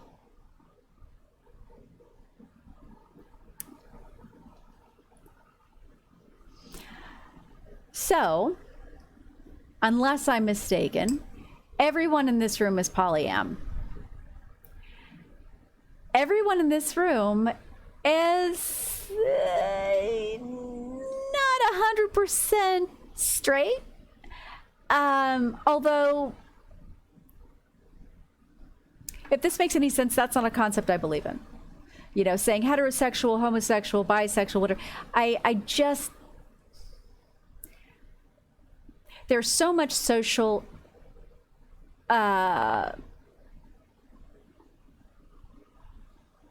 pressure and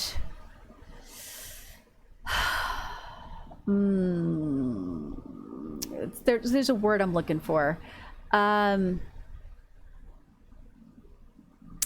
It's a construct. It's really just like you look back at Greek history and at the Greek culture, ancient Greek. It was weird for people to only like girls or only like boys. And I'm talking about boys liking girls and boys liking boys and girls liking boys and girls liking girls. If anybody was exclusively hetero or homosexual, that was just weird. You know, nobody really give me just a second here. I got to fix this thing. Nobody believed that was normal because it was so common for people to just share whatever they needed. And that goes back to the whole 7 words for love. And that was like 3 episodes ago, so I'm not going to go through it again. But in the same way, you know, what's gender? What does it really mean? I mean, to a certain degree, all right, you have biology, but then you have social mores. You have, remember, I want to start a bakery called the Pastryarchy, where our main feature is gender roles and possibly also cherry cream pies, because that shit's hilarious. Sour cherries, by the way. I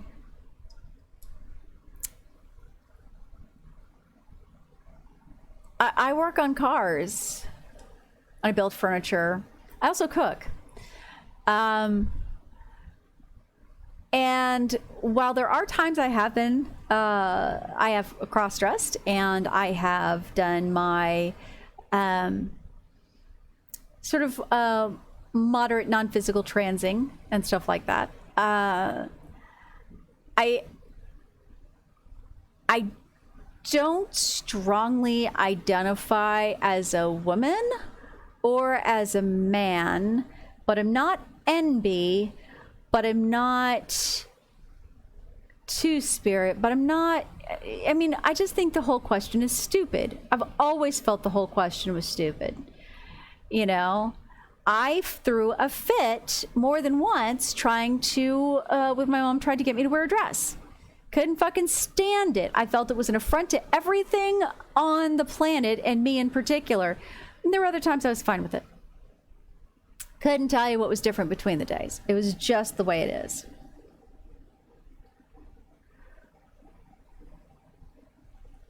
But one of the things that I have really noticed, I'm going to put this slide up again so that you can see it, and I'm going to read it again. While not officially criteria, this is something that many autistics will relate to. To gender, romantic, and sexuality norms seem arbitrary and fake. Even if you don't identify strongly as LGBTQ+, do you hesitate when referring to yourself as cisgender or heterosexual? And even the people that I know that are Audi who are not, who might seem remarkably straight-laced or vanilla, they're also polyam or into BDSM or into, you know, some sort of freaky, sexy thing, or they have a very, very loose concept of who they're attracted to or what their relationships are or what good sex means. And that's, and like I said, this slide specifically says, well, not officially criteria. I was actually talking to my psychiatrist about it, and it's very interesting because when I first started seeing him, he told me specifically that he had been assigned to his by his practice as the person who was going to handle all of the autistics, because he was the only one that they felt had anything to relate to. Now, he didn't specialize in this in his practicums or in his college or anything like that. He just happens to also have an autistic child, which is not very good qualifications. And he knew that. So when I started seeing him, I guess a few, 2-3 years ago, I don't remember. Quite some time. He was very honest with me up front, and he said, I'm going to ask you a lot of questions because you seem to know a lot about this. You identify as this. I don't see any diagnoses on your medical forms. I'm like, no, because I've never had the opportunity. He's like, well, are you looking for one now? He said, I'm not really looking necessarily for a formal diagnosis, but I do want to know that you would be willing to assess me for that if the issue came up. And his question was, why the hell would you want that? Which was a little weird. And I did have to explain about what it takes for people to get special services and accommodations for autism, in the workplace, in the schools, in like unis and stuff, in public school. But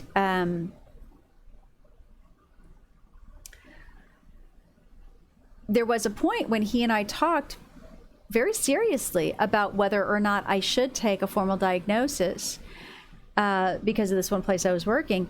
And he said, it'd probably be easier for you to get another job than to try to force them to acknowledge and respect your needs. So if your boss isn't willing to just do these things because you asked him to, they're probably not going to do it because you're forcing them to. And that was a very interesting little bit of wisdom he gave me there. But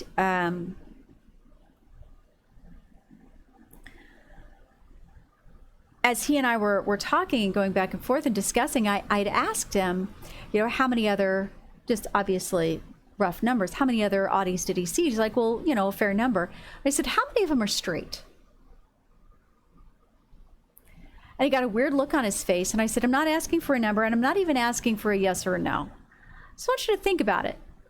How many of them are actually straight? Like, absolutely say, I am heterosexual, I am completely monogamous, I am into nothing weird or kinky, with the exception, and I will say this as well, there is an exception to this rule, and that is I have met 2 gentlemen whose adherence to extremely vanilla, monogamous heterosexuality bordered on fetishism. So actually still fell under weird. It was very, very strange. I think that might actually just be part of who we are. Because I don't know anyone that I've ever met on the spectrum that was 100% in any direction. And even if they're not, a little bit queer, they're definitely not monogamous. I don't mean monogamous like, cheating or anything like that. I mean polyam. And to be clear, we are now officially, as in a community, declaring that it is pronounced polyam, as in polyamorous, because poly by itself refers to Polynesian people. And it is our job to respect cultural boundaries. And we absolutely do respect that. So just think about that for a little bit. Have you developed coping mechanisms such as lists, schedules, stacks of papers, alarms, and reminders to help you function as an adult? Would you still be able to get by without them? Are you fucking kidding me? Last week I showed off my extremely large 18-month write everything in it calendar. I have alarms set for my alarms. And I don't think it's about being a space cadet. And I don't think it's about forgetting. I think it's just about having so many things going on in the head all at once. Not necessarily verbally, not necessarily materially, not necessarily in any sort of a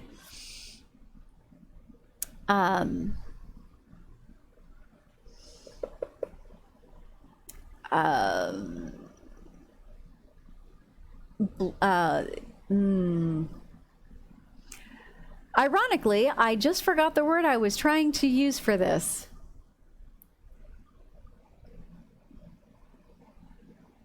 It has a lot to do with that temporal sense thing that we were talking about before, both with ADHD and with autism.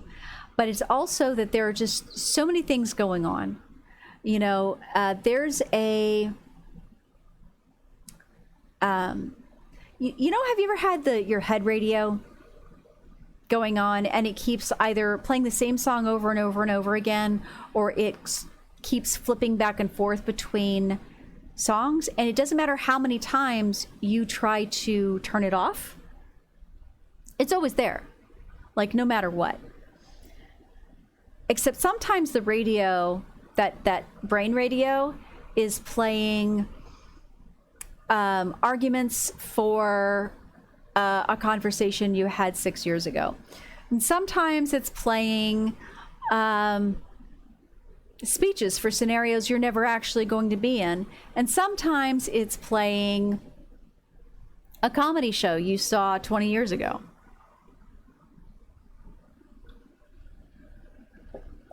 I watch movies in my head all the time, beginning to end.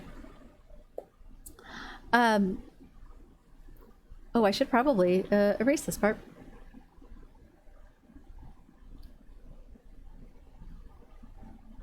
That is not important. But I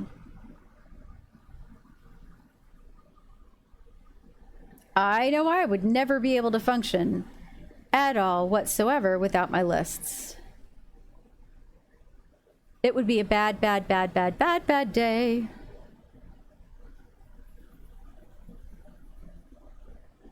Because even if I forget, I can at least backtrack. It's the breadcrumbs thing I was talking about before.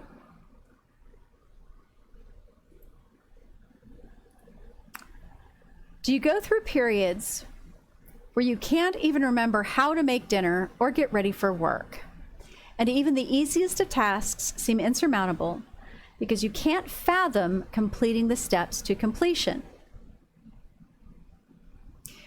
Now, this is an interesting feature. And from my part, and I just recognize, I actually thought, because I listened to very, very bad advice from a not very good therapist, I thought this was evidence of a manic depressive disorder, back when they were still called that. Because I did go through these times when I was just... I didn't really think I was depressed, but I couldn't rub two fucks together to make anything happen. It was that bad. You know, sitting there and going, I know how to cook, but what do? Or knowing that I need to make dinner, or knowing that I need to do the laundry, or knowing that I need to do these things, but not remembering how it works. And this is it's not a depression thing. It's not a stupidity thing. It's not a brain damage thing. You just used up all of your cycles. You used up all of your brain hamsters, and you have to wait for them to make more. And they will. I mean, eventually they will.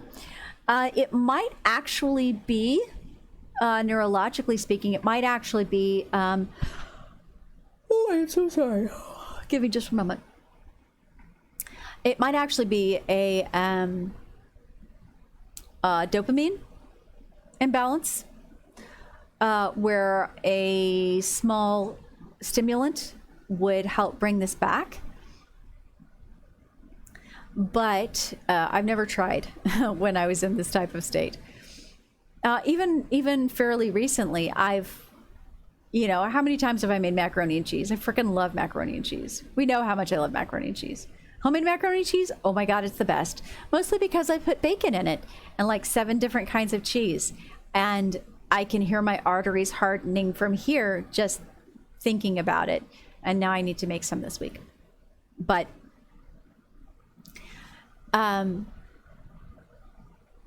when you hit this moment, and I know that you do, it's okay. That is the day that you have to sit still. That's the day that you have to calm down. That's the day that you need to rest. Yes, you need rest. Yes, you have all kinds of things that you need to take care of, and the kids and the chickens and the goats and the wheat and the dishes and the laundry and the schooling and the everything. Yeah, all of those are things that you need to take care of. But if you don't pay attention to the fact that you have to have a down day, you have to have a recharge day or 2, and you try to fight it and you try to burn your way through it, you're going to end up further behind than when you started.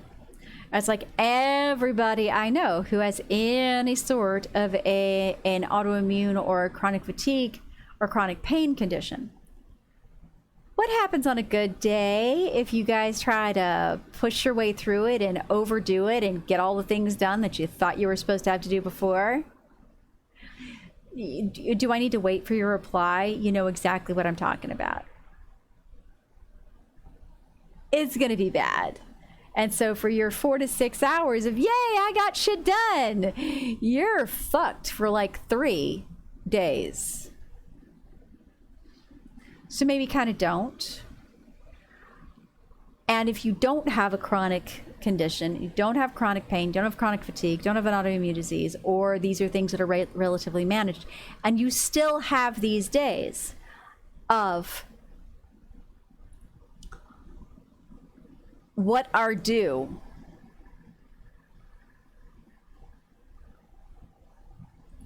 it's okay, because you don't have to. You don't have to be on every day. It's all right.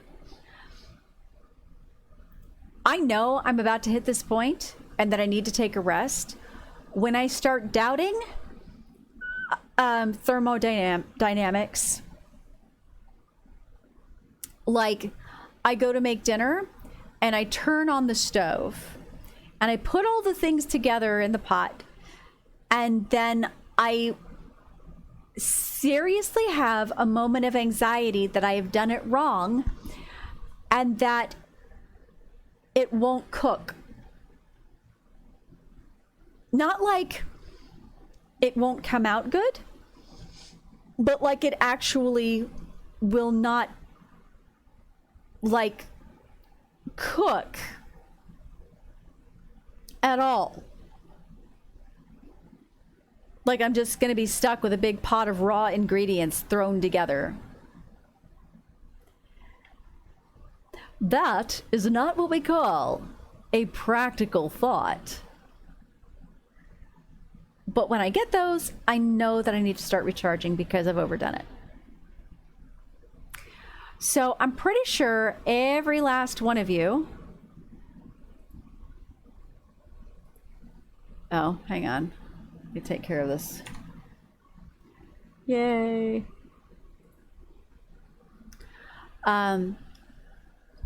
Every single person in here, almost every single person in here, has looked at some of these and went, well, fuck.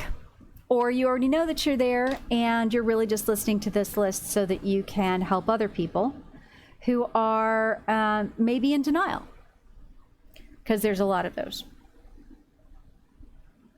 Getting some tips and pointers for how you can help your kids through those.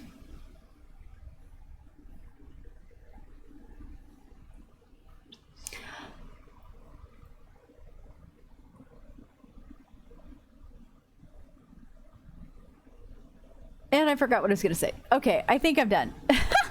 Speaking of, I think I am done today, guys. It's almost 11:30, and as I mentioned, extremely long weekend.